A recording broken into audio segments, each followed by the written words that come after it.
and Mucho Gusto now pours it on, opens up 3.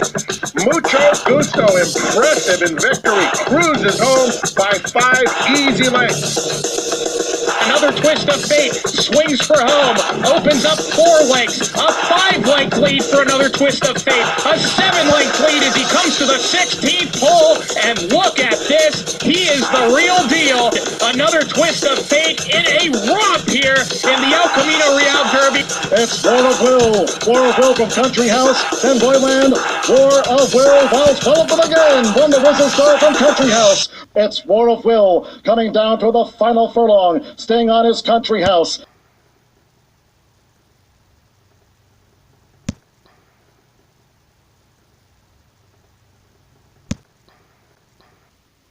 Cortland Simmons with you here at the CS Racing Report Road to the Roses series, and the party continues with 2 graded races on this particular weekend of the 23rd and the 24th of March in the year of our Lord 2019, the Louisiana Derby and the Sunland Derbies on respective coasts. Let's quickly get into the Louisiana Derby. It's grade 2, a mile and an eighth, $1 million on the line. It's a 100-point win race, 100 points to the winner, 40 to second, 20 to third, and 10 points to the 4th place finisher.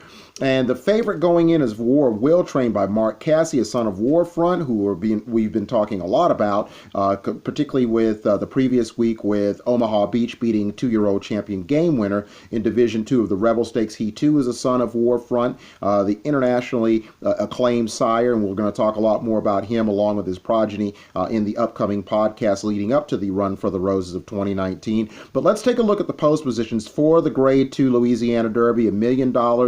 Number 1 is Royland, trained by Tom Amos, who, of course, if that name rings a bell, he was on the previous Fox Sports 2 telecast the previous week for the divisions of the Rebel Stakes, along with the other graded events at Oaklawn Park. And he trains Royland, who finished 3rd in the Risen Star. Out of 6 starts, he has 2 wins, a 2nd and a 3rd.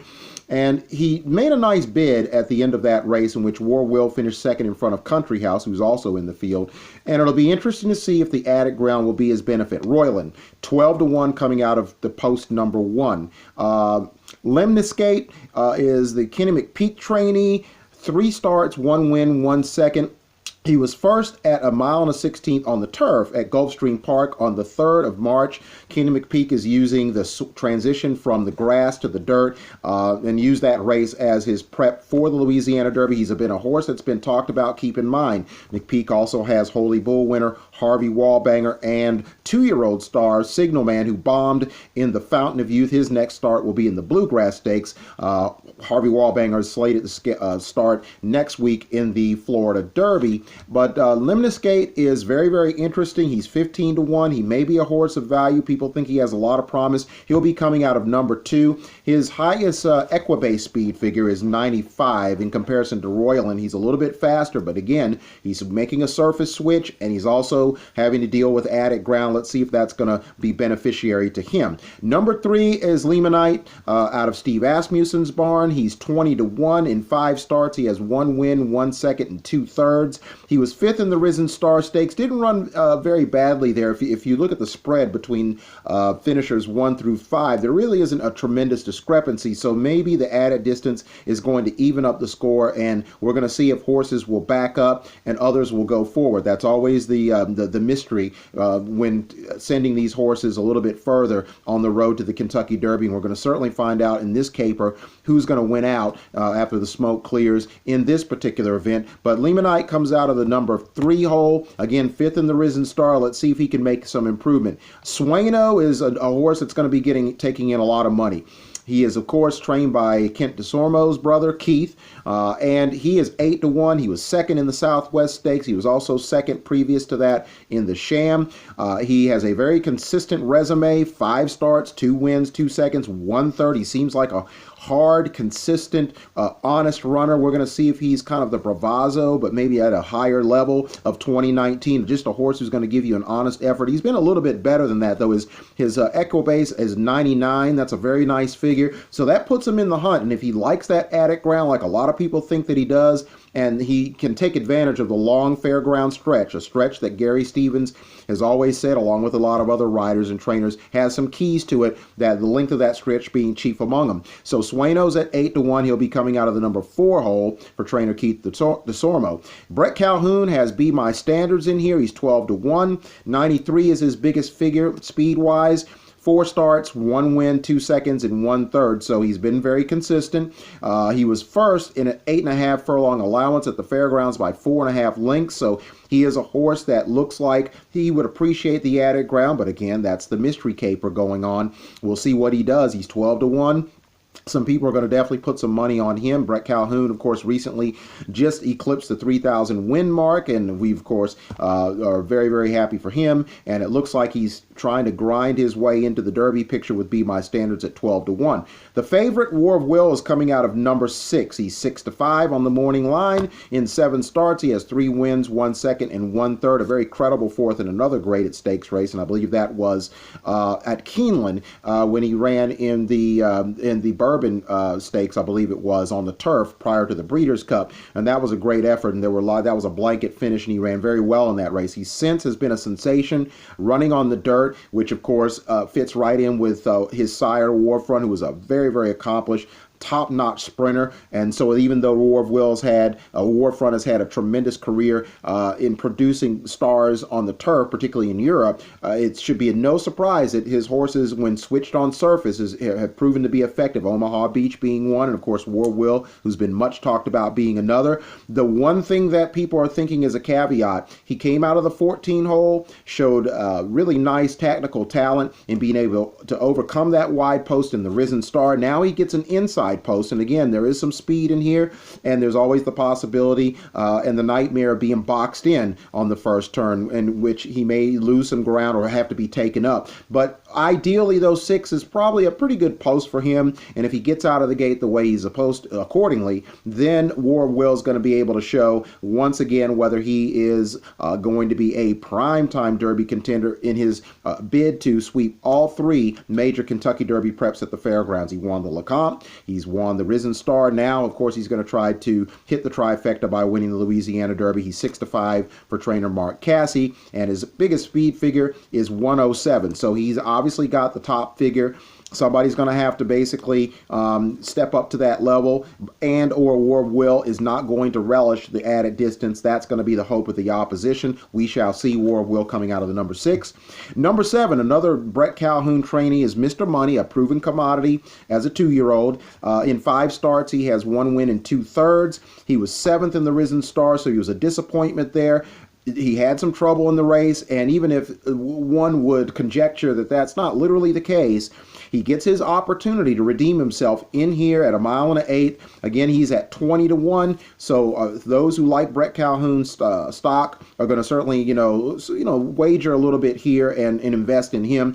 He is again 20-1 coming out of number 7. Number 8 is another one of the favorites, Country House, trained by Bill Mott, who of course trains Tampa Bay Derby winner Tacitus, also along with Hidden Scroll, who failed in the Fountain of Youth, but who was being prepped for the Florida Derby this upcoming week at Gulfstream Park. Country House was very impressive at Gulfstream prior to the Risen Star, where he ran second to War of Will. And one of the quirks, or one of the downsides on him, was his uneven and erratic run in the stretch. And not so much erratic, but he sort of drifted out and didn't really run straight on course the way you'd like a professional racehorse to do. And that's going to be the thing that hopefully Bill Mott's been able to right that wrong going into this race. He's 9-2. People think he's going to really like the distance. The pedigree seems to suit it. In 4 starts, he has 1 win and 2 seconds, 94 being his top speed figure. Again, he was first in that allowance prior to the Risen Star at 1.16 miles on the 17th of January, won that race by 3.5 lengths,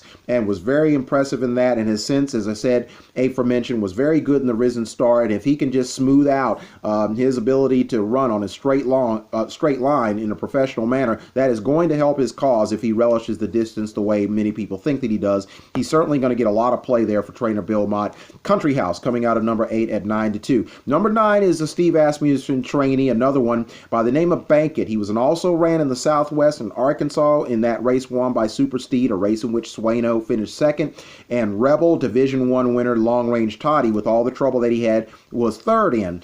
So how will Bankit translate or carry what was not his best effort at Oaklawn here at the fairgrounds? As I had mentioned after the Southwest, some horses would be interswitch from Louisiana to Arkansas, and I think we'll see that role be flipped in reverse when we get to the Arkansas Derby on April the 13th. As I said, Steve Asmussen seems to have 1,000 horses running in different points of interest on the East Coast. He's got Bankit in here. In 8 starts, he's got 2 wins in 3 seconds. 98 is a very nice figure. That's his top rating. And again, he was 5th in the Smarty Jones, 6th in the Southwest. He was second to Long Range Toddy, his stablemate in the Springboard Mile. Can he come back to that form at the added distance and gain some valuable Derby points? Bankit is 20-1 for Steve Asmussen, coming out of the post position number 9. Number 10 is another horse who's very interesting, a lot like Hidden Scroll, who had made his career debut in trying to sort of duplicate being the Justify of 2019 as an unraced 2-year-old. Didn't quite do as well in the Fountain of Youth as he did in his allowance score by 14.5 lengths. Spinoff is not literally a carbon copy. He ran 3rd in the Saratoga Special up there during the summer of 2018 after some trouble. He's had a long layoff. He has since come back. He's a speed horse, and so he's going to be definitely a horse that's going to affect the race good, bad, or indifferently, depending on no matter what the outcome is for him. He's by Hard Spun, who, of course, as we've talked about aforementioned or previously, with Hidden Scroll being he's the sire of Hidden Scroll as well. And he was first in a 1 mile and 40 yard allowance by 11 3/4 lengths at Tampa Bay. So that's very, very interesting. That's a demanding surface. He ran a nice time, and I've made the sort of the correlation that the demanding surface of Tampa is a lot like Saratoga. Saratoga has sort of a demanding surface, and if you can survive all of survive that particular those quirks about that racetrack, then you should be able to float on a surface outside of that racetrack. So the theory is that coming off of Tampa, he should really, really glide and accelerate nicely at the fairgrounds, and that's going to be a point of interest for the horses that finish 1, 2, 3, 4, 5 in the Tampa Bay Derby. People have, sort of been a little bit clueless in trying to figure out what the outcome or what the future prospects are of the Tampa Bay Derby horses. And my belief is, based on what I've just said, is that a lot of those horses should take to the other tracks that they end up going to in their final preps and do well. We'll talk more about that upon when those final preps are determined for those horses. We do know that Outshine for Todd Pletcher, the runner-up to Tacitus in the Tampa Bay Derby, will be running in the Wood Memorial, and we'll see where the others will go. But Spinoff for Pletcher is very interesting. He's 8-1. He's coming out of the number 10 hole. Again, he's coming off that allowance score, and I think a lot of people are going to be interested to see if he can step up to this graded company and make an impact, and not only make an impact, but make the Derby. I've made the analyzation or the assessment that if he doesn't get enough points in this race, and Todd might even run him again after this, but since it's a 6-week spread between this race and the Kentucky Derby, but if he doesn't qualify for the Derby, he could perhaps be a Preakness horse. We know that Pletcher has prowess when it comes to the Belmont Stakes. He hasn't used the Preakness very often after either running horses in the Derby or having horses that didn't qualify for Churchill Downs come back in 2 weeks at Pimlico, but he might utilize that tool with this horse. He's very, very interesting. He's got a nice pedigree, but he may very well punch his ticket to the Kentucky Derby in the Louisiana Derby. Spinoff comes out of number 10. Hog Creek Hustle, another carryover or another holdover from the Risen Star. He's coming out of the 11 hole. He's 12-1 in 6 starts. He has 2 wins, 1 second, and 1 third. He was 4th in the Lecomte and also in the Risen Star. He ran a reasonably good race. Again, the spread between the top 4 or 5 finishers in the Risen Star was not a significant one. So he perhaps could make up the links, and there's no telling that the top 3 finishers might not like that added distance. He's 12-1. run, as I said, fourth in those two preps leading into this Louisiana Derby. And so it'll be very interesting to see how he will do, if he will improve. The added distance is going to always, as Bob Baffert said, the cream rises to the top when we start stretching out. And in the Kentucky Derby, you know, oftentimes you just never know. Someone's going to have that coronary or spit out the bit, and the dead horses, it's a matter of jockeys being able to get around those dead horses and have that legitimate chance to make a run for the Roses and to win or hit the board in the Derby. Let's take a look at the picks for the Louisiana Derby of 2019. Very, very hard handicap, or hard race to handicap if you want to overthink this thing. For others, it's very simplistic. Many people will probably try to use the number 6, War of Will, the favorite, the number 8, Country House, the number 4, Swano, and then rounding out that final spot, maybe you could use Lemniscate or Royalin, or Be My Standards for Brett Calhoun. Maybe he's, you know, a horse after the 8.5 furlong allowance when he can jump up and really get into graded company, or maybe it's spin-off out of the Pletcher barn. Or do you think that Hog Creek Hustle, fourth in the Risen Star, can improve enough? Can Bankit improve enough? Can Royalin, who was third in that Risen Star, step into the superfecta and hit the board, or even do better than that? That's scenario number 1, the numbers that I mentioned. Scenario number 2 could be one in which War of Will gets beat, and in this race, Country House turns the tables on him. Swano second, War of Will third, and then Royalin keeping with his consistency, finishing fourth. That's another scenario. Another scenario could be easily Swano picking him up and laying him down and winning this race. Like Jerry Bailey said, it's hard for closers to win because of traffic and pace, and it's just really a very rarefied commodity for closers, dead closers, to win a lot, which obviously Royalin fits into that category, and the same would hold true of Swano, and there's a couple other horses that like to come from off of it. But again, I think Swano could be the number 4, could be your play right here. War of Will, number 6 would be second, the number 6. And then Country House third, and then maybe you can play one of these other horses. Use Royalin, maybe use Be My Standards again in scenario number 2, maybe even Hog Creek Hustle. Again, that fourth spot to me is the one that's the most difficult to kind of fill, and maybe even Brett Calhoun with Mr. Money could possibly maybe have a play, and as I mentioned in scenario 1, Be My Standards. So those are my picks, but really, I really do think that when you want to break it down, just dare the others to step up and have an impact and destroy your bracket, bust your bracket by coming in and upsetting the Louisiana Derby, whether it's a win situation or second or third place in terms of what 4 horses you want to pick. Again, I'll stick with War of Will being able to win this, Country House finishing second, maybe, and Swano third, and then maybe, to fill that 4, maybe McPeak's horse, Lemniscate, might be able to hit the 4th spot. You could also use Spinoff, and then you can also flip that. You could easily flip that and have Country House winning, War of Will second, Swano third, and then either Lemniscate or maybe Spinoff finishing 4th. But I will say this, if you want to put an upset special, perhaps you do want to put Todd Pletcher's horse, the number 10, up front, and then War of Will running second or third, and then, intersperse Swano and Country House. I think those horses are going to run well. I think Swano and Country House and War of Will run well. It's, as I said before, it's up to the ones like Spinoff and Be My Standards and the holdovers like Royalin and Mr. Money and Hog Creek Hustle to step up and interject themselves or inject themselves into the Derby picture. But those are my picks collectively for the Louisiana Derby. Grade 2, $1 million, 100 points to the winner, 40 for second, 20 for third, 10 to the 4th place in this 9 furlong prep for the Kentucky Derby.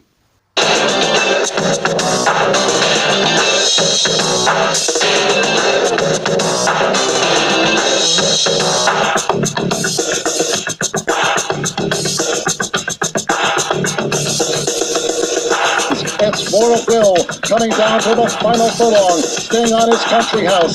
The dump had a take up over heels. Flipping on the outside, Hog Creek Hustle. They come inside the final 16th. It's War of Will, chased on by Country House. Past the 16th. It's War of Will. War of Will from Country House. Then Boyland.